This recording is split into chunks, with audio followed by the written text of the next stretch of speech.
Le LAMI est une unité mixte de recherche entre l'Université Polytechnique Hauts-de-France et le CNRS. Il comprend 250 chercheurs qui développent des recherches multidisciplinaires entre l'automatique, la mécanique, l'informatique et les sciences de l'homme et du vivant.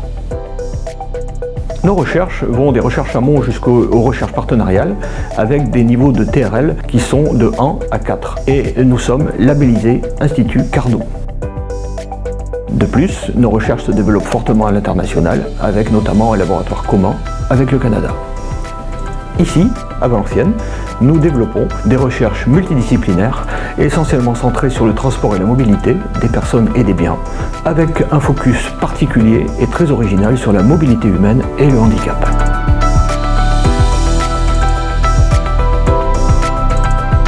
Cet axe vise à travailler l'amélioration de l'inclusion des personnes en situation de handicap, mais également âgées, et ceci au travers de l'amélioration de leur mobilité. C'est un axe qui vise à relever un certain nombre de challenges sociétaux. Le premier challenge sur lequel nous travaillons est la chute chez la personne âgée. Le deuxième s'attaque au fauteuil roulant. Le troisième axe porte sur les orthèses robotisées. L'objectif pour nous, c'est de mieux connaître la personne âgée. Donc on travaille plus particulièrement avec le centre hospitalier de Valenciennes et son laboratoire vivant, le Living Lab Labellage. La chute chez la personne âgée, c'est vraiment une grosse problématique de santé publique. Une personne âgée qui va faire une première chute, on sait qu'elle est à risque de faire une deuxième chute. Ça peut régulièrement être banalisé et puis c'est ce qui peut-être aboutira à une institutionnalisation si on n'arrive pas à enrayer correctement les choses.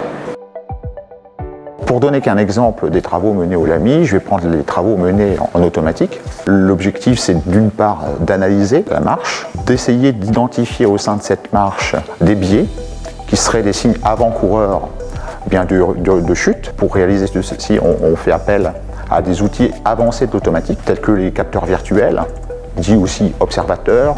On fait appel aussi à des notions de robustesse et bien d'autres encore.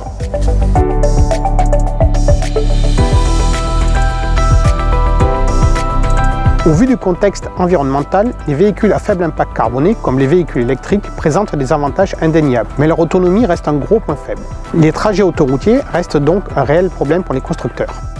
L'une des voies d'amélioration consiste à rendre les véhicules plus performants à consommation équivalente. L'une des pistes de recherche potentiellement intéressantes réside dans la maîtrise de la résistance à l'avancement. Dans ce cadre, la traînée de pression contribue à hauteur de 80% à la résistance à l'avancement global du véhicule. Elle s'avère être un levier potentiel intéressant en vue de réduire la traînée globale. Cependant, la nature complexe du sillage, fortement turbulent, rend son contrôle très délicat.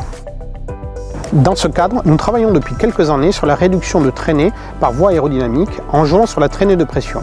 Pour faire simple, si on veut réduire la résistance à l'avancement, il faut augmenter les pressions dans le sillage du véhicule.